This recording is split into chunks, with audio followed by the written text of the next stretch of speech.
সম্প্রতি সৌদি আরব থেকে দেশে ফেরেন ময়মনসিংহের ফুলবাড়িয়ার শওকত হোসেন। 10 দিন আগে মোবাইলে তার সঙ্গে পরিচয় হয় রোমা আক্তার নামে এক নারীর।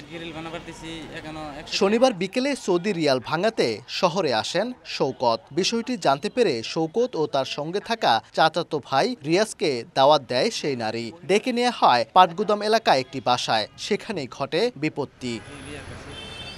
ভুক্তভোগীর অভিযুক্ত নারীসহ 3 জন মিলে প্রায় 3 ঘন্টা তাদের আটকে রেখে মারধর করে, অস্ত্রের মুখে লুট করে সঙ্গে থাকা সৌদি রিয়াল ও নগদ টাকা। 7:30 পর্যন্ত এরকম আটকাই রাখছে।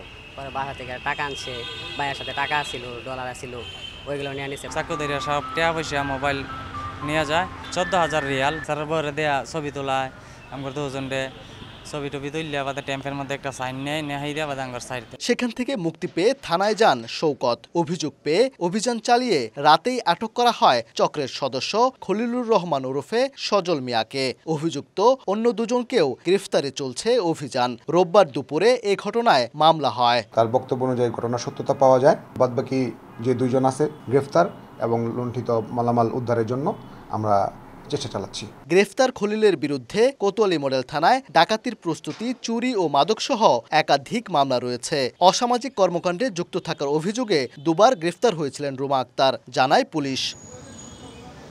ওবায়দুল হক, সময় সংবাদ, ময়মনসিংহ।